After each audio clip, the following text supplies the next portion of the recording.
If you're new to our channel, don't forget to hit the subscribe button.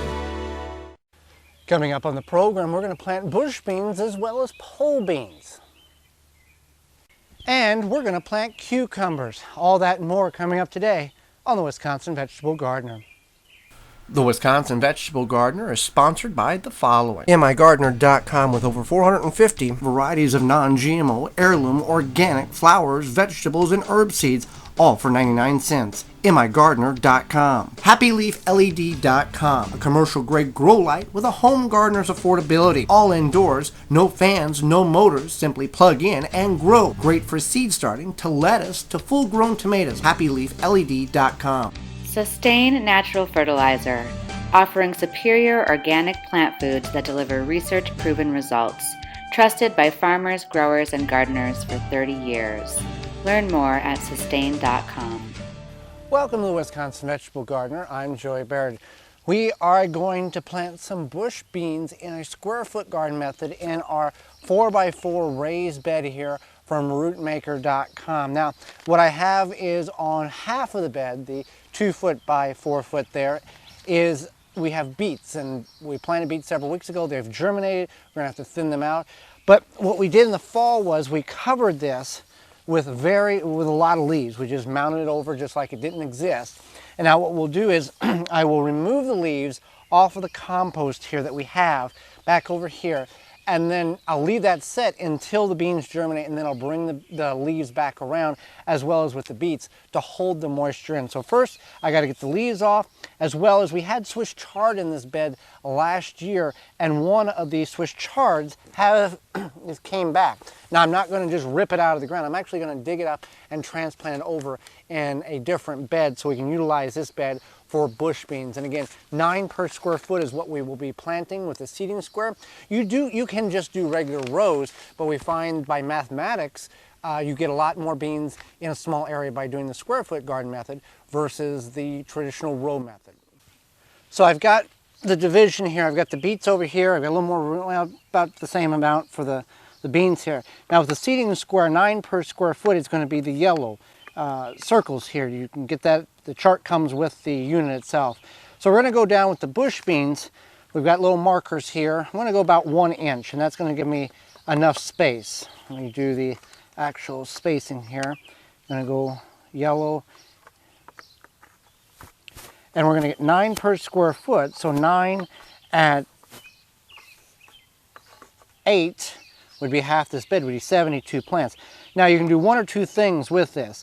You can, since we've marked the holes, we can remove the unit and then plant, or we can actually just take the beans and drop them in the hole and then brush our hand over top of the soil at the time after we remove it. Planting some Blue Lake bush beans, some Strike bush beans, and some Contender bush beans. Really doesn't matter which ones we plant where. They're all going to get used the same. So we'll just drop. And there's a funnel that comes with this if you want to use that. And then I'm just going to move to the next square and repeat the process. If the seed does fall not in the hole, just tap it in the hole. And I'll do the procedure here, and we'll go from there. Over here, we've had some rodents dig up the area, but we're going to wait until the beets get established a little bit more and figure out where we're at. I got a cluster there, got one there. Some of these may come up. I may just throw some more in here. Well, there's one there, and then try to get a full batch. I know I got a dead one there, so I may just leave it alone, hit it with the Bob X around the perimeter here, and go from that aspect. I'm going to get the rest of these beans planted. So I've got 8 square feet of the bush beans planted at 9 per square foot. So that's 72 plants. And then the easy way, you can just rake your hand over it like that. Or what I found, you just take the seeding square and just smooth over the seeds holes, and it just covers everything up. One kicks up, we'll just put that there, it's fine. Another one here, it's fine. Those didn't get all the way in the hole at the time that we planted. Okay, so now, like I talked about, I've got all this leaf mulch here that I'm going to leave alone until these things germinate. These will germinate in 4 to 12 days. Now, it also depends on the soil temperature. If your temperature is colder in the soil, it's going to take longer for them to germinate. You could pre-soak these in a moo-poo tea, compost tea, to accelerate germination as well. Now, the bush beans will take 40 to 60 days to reach a mature state. They'll get 12, 18 inches high, produce for about 2 to 3 weeks heavy, and then their production life is pretty much over, and you can remove these and put something else in its spot. We do have the beets over here. Look a little rougher.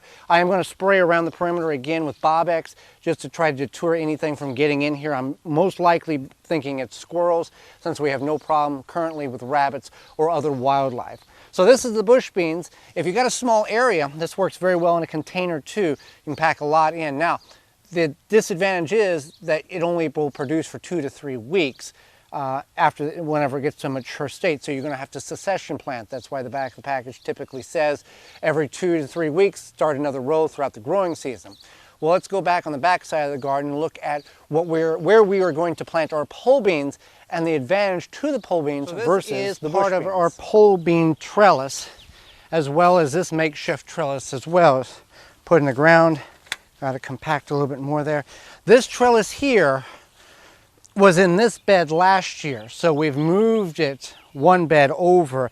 That's what we try to do with our crops here, rotate them. And each of these beds, as you can see here, we have treated this with the BioSafe. I got to go back and hit the new growth that came up in the last couple of days. But where the white plastic is, that's the walk paths, and this is the permanent grow area with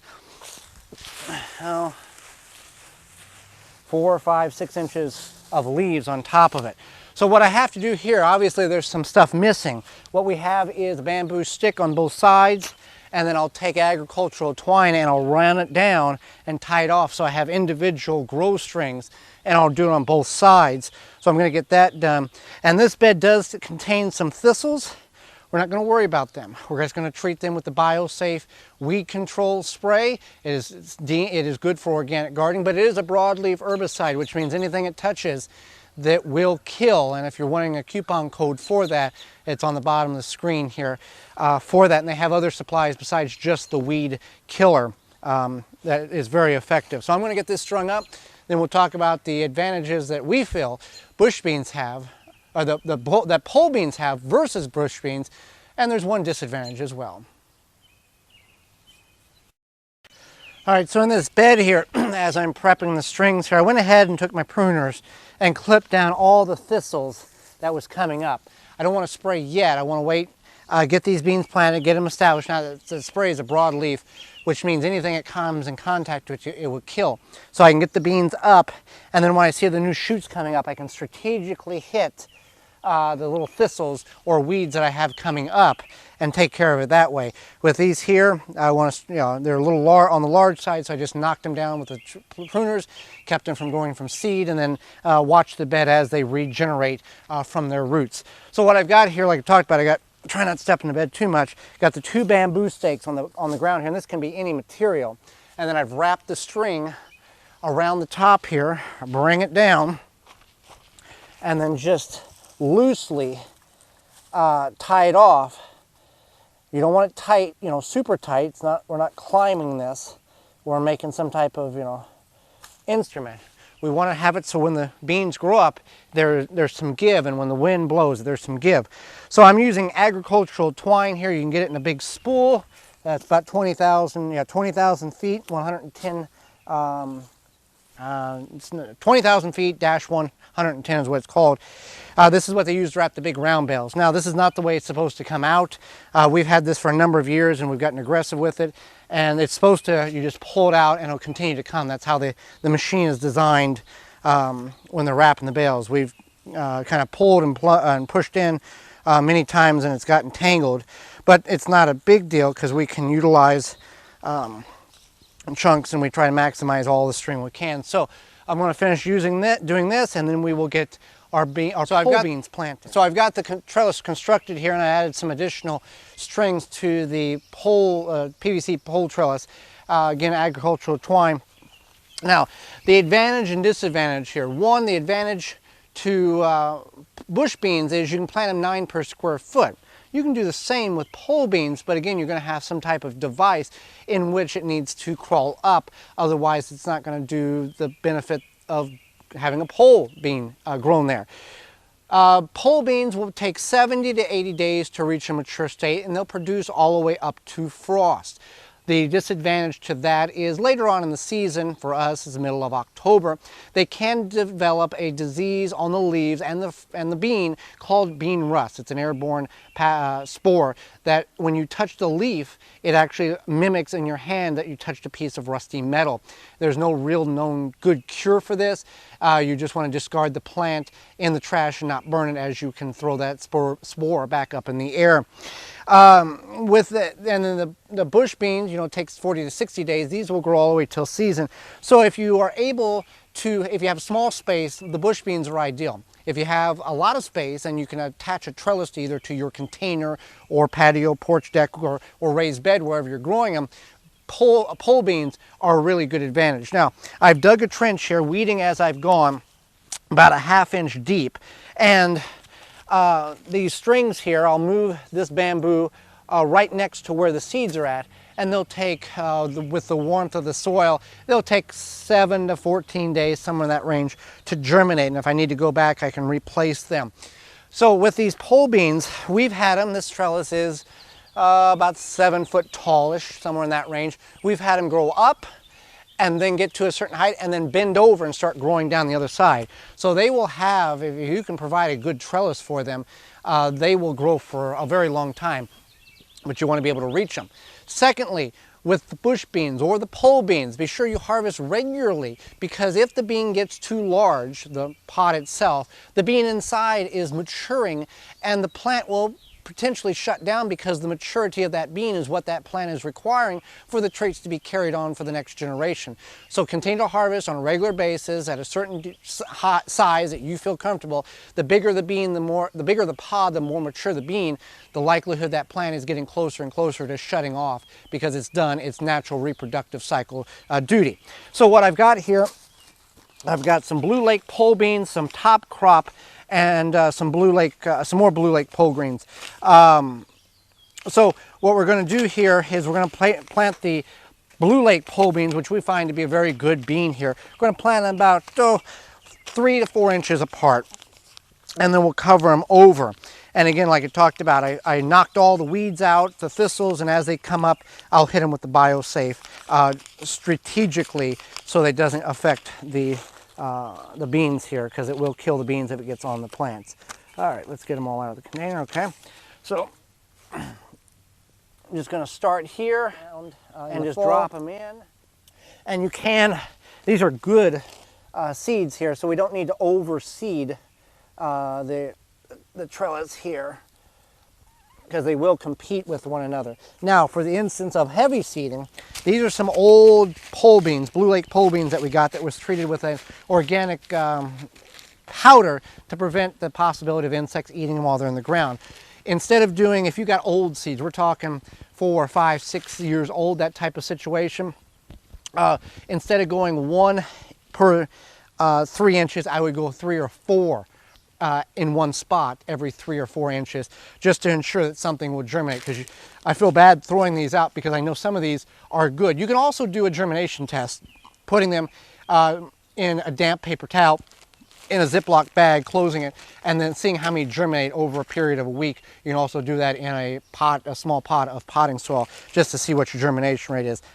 Didn't do that, don't have time for it, just going to heavily seed the other side with the old seeds, and then this side has the good seeds. So bush beans, pole beans, what works best for you, you'll have to determine for yourself.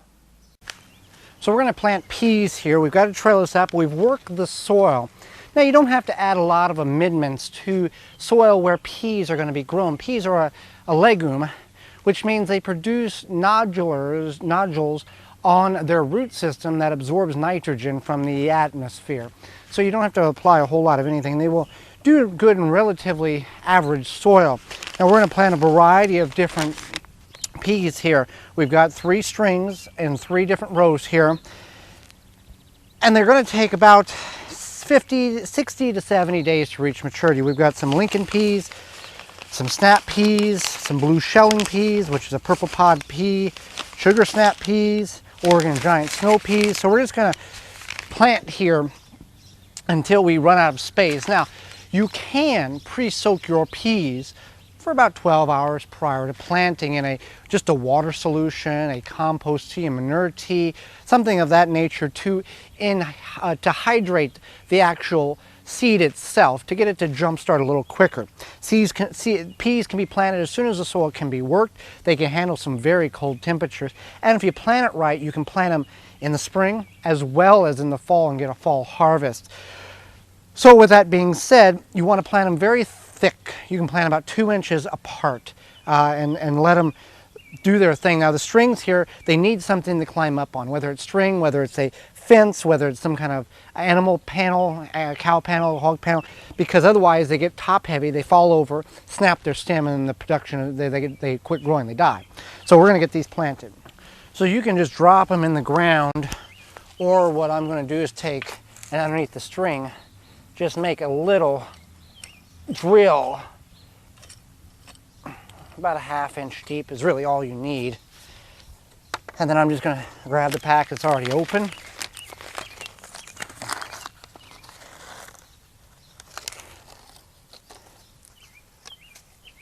And I'm going to plant them very, very thickly, about every 2 inches, and they'll be just fine.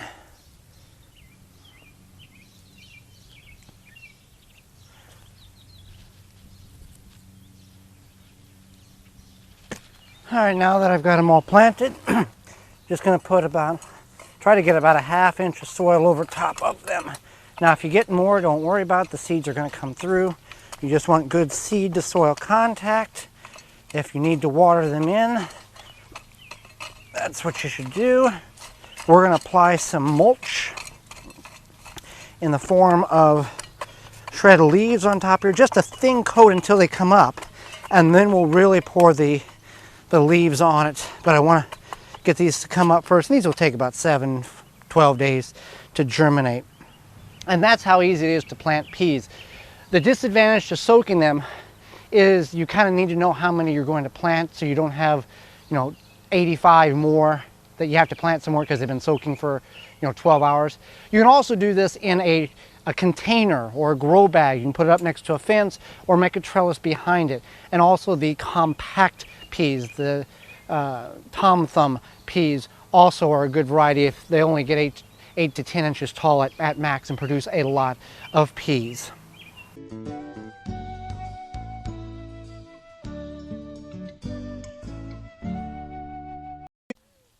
So we're going to plant some cucumbers here. We've got a makeshift trellis. We've got a anchor cable or rope at the top here, agricultural twine running down on both sides, and then just got logs and sticks holding it at the base here. This is a handrail that we found. Works really good. Now, what we have here is we've got cardboard in most applications with leaves on top of it. This was a new experimental process or trial that we did last fall. We brought 2,000 pounds of leaves in the garden, unshredded. We calculated that's how much we really brought in, and we covered everything as much as we could. Now, all over the winter, things blow around. We have identified the walk paths again and mulched through the leaves back on the beds.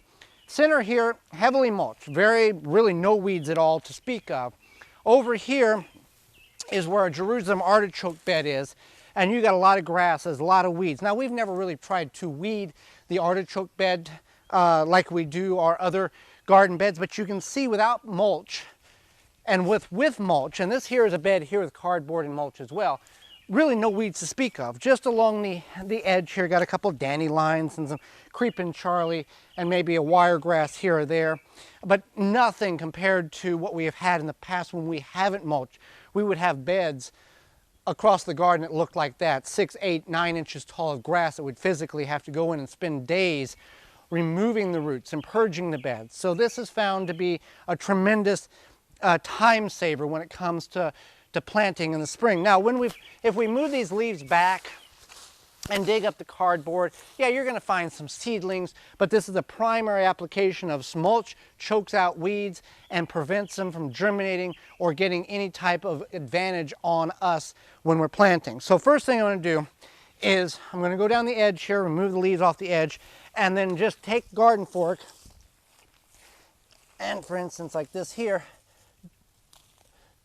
remove the root and the leaves of the dandelion and whatever other weeds I have here. And then I'm going to tilt or tickle that soil there, and then get ready to plant our number of varieties of cucumber seeds that we can have cucumbers, pickles, as well as eating during the summer. Okay, so I've worked this side of the bed. I haven't worked that side, and we did a little executive decision here. We can plant a lot of cucumbers on this trellis here. So we have a lot of pickles left over from last year that we didn't use, and if you let in the canning process, if the pickles sit for too long, they become mush. So you don't want to continue to pickle and let them sit for years on end. So what we've decided to do here is on this bed here, we're going to plant eating cucumbers or snacking cucumbers. Then we're going to wait about 2 or 3 weeks and put the pickling cucumbers on the adjacent side, just so we can have one, know what side is what, and two, these will mature sooner by about 2 or 3 weeks, and we can have them. So what we're going to plant here, we've got several different varieties. Now again, I've worked this edge because of the mulch. We didn't have to work the whole bed. I will put tomatoes and peppers and eggplants in the center, and we've done that for many years, and it's worked phenomenal. The cucumbers add a little shade to them, but they do produce. So we've worked the soil. On the edge here, I've used garden fork, removed the roots. I'm going to add some Sustain 464 to it, the applicational rate that's on the back of the bag, to help the cucumbers. Cucumbers are a pretty heavy feeder here. So I'm going to start with, we've got some yard-long cucumbers. These are ones we saved from last year. And these actually get about 30 to 36 inches long. When you open them up and eat them, they're very close to like a cantaloupe or honeydew, that kind of consistency. And when you dehydrate them, they're very sweet when you get them little rings and you dehydrate them. So we're going to do some of those. We're also going to do a variety of other ones here. Going to do some Panuka Canira. These are a rarity. Going to do some Market More, lemon cucumbers, muncher cucumbers, little potatoes. They actually look like little potatoes when they're growing on the vine. Some straight eights,